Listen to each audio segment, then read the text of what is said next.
अपने घर में सो रहा था। तभी अचानक से एक तेज आवाज के साथ सभी की नींद खुल गई। पूरा घर आग की लपटों में घिरा हुआ था। घर भी तहस नहस हो चुका था। किसी को कुछ भी समझ में नहीं आ रहा था कि आखिर हुआ क्या है। थोड़ी ही देर में उन्हें पता चलता है कि एक प्लेन हमारे घर में ही गिर चुका है। आखिर इस हादसे में कितने लोगों ने अपनी जान गंवाई, चलिए जानते हैं।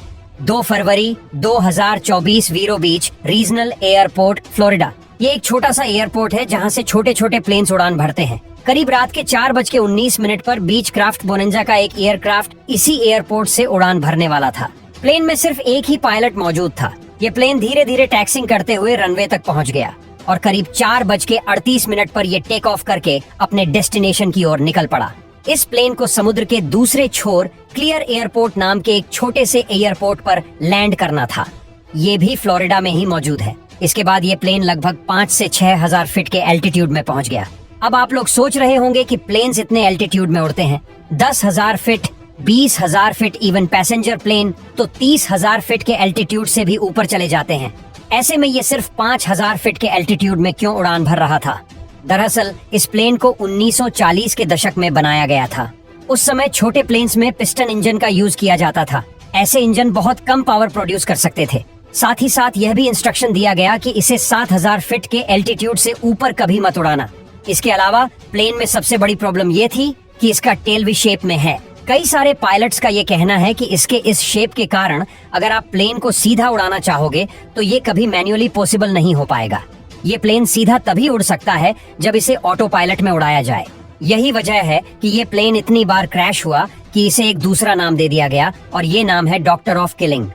जिस प्लेन को करीब 70 साल पहले बनाया गया था और आज भी ये प्लेन ऑपरेशनल है। खैर, वापस आते हैं हम अपने प्लेन के पास, जो अब तक क्लियर वाटर पार्क एयरपोर्ट के एयरस्पेस में दाखिल हो गया।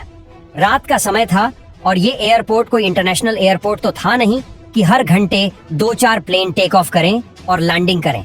यहाँ पर कभी कभी प्लेन टेक ऑफ और लैंडिंग करते हैं। यही वजह है कि रात के अंधेरे में रनवे के लाइट को ऑफ कर दिया जाता है। जब बीच क्राफ्ट रनवे के पास पहुंचा तो पायलट को रनवे का लाइट दिखाई ही नहीं दिया। इसलिए यहाँ पर पायलट ने अपने फ्रीक्वेंसी को चेंज किया ताकि वो ग्राउंड क्रू से कांटेक्ट करके ये कह सके कि रनवे के लाइट को ऑन करो, हम एयरपोर्ट तक पहुंच चुके हैं। इसे कुछ यूं समझिए कि उन्होंने पहले ATC का नंबर डायल किया, फिर होल्ड करके ग्राउंड क्रू को कॉल किया। हालांकि प्लेन में कॉल करने के लिए फोन नहीं होता, बल्कि वह रेडियो के जरिए कॉल करते हैं। अलग अलग लोगों से बात करने के लिए अलग अलग फ्रीक्वेंसी होती है, जिससे फोन में अलग अलग फोन नंबर होता है। जैसे ही पायलट ने रेडियो फ्रीक्वेंसी चेंज करके ग्राउंड क्रू से बात करने की कोशिश की, तभी उसी वक्त प्लेन का इंजन फेल हो गया। इंजन से धुआं निकलने लगा। तुरंत ही पायलट वापस ATC के फ्रीक्वेंसी में आ गया और कहा कि हमने अपना इंजन खो दिया है। और फिर कुछ ही मिनटों बाद ये खबर आई कि फ्लोरिडा में रात के 12 बजे वो प्लेन मोबाइल पार्क नाम की जगह में क्रैश हो चुका है। और कई सारे लोगों ने अपने फोन पर इस क्रैश को फिल्माया, जिसमें हम साफ साफ देख सकते हैं कि आग की लपटें दूर से भी देखा जा सकता है। ये प्लेन एक घर के ऊपर क्रैश हुआ था, जिसमें 2 लोगों की जान भी चली गई। इसके अलावा जो पायलट थे उनकी भी मौत हो गई। आई विटनेस की माने तो प्लेन हवा में ही आग की चपेट में आ चुका था और अचानक तेजी से घरों के बीच क्रैश हो गया। जब तक आग बुझाने वाली गाड़ी आई, तब तक बुझाने लायक तो कुछ बचा ही नहीं था। बताया जा रहा है कि जब इन घर में गिरा तब उस घर में करीब 9 लोग मौजूद थे। 7 लोग किसी तरह से तो निकल गए, पर 2 लोग गंभीर अवस्था में होने के कारण वो घर से बाहर नहीं निकल पाए और उन्हीं दोनों की मौत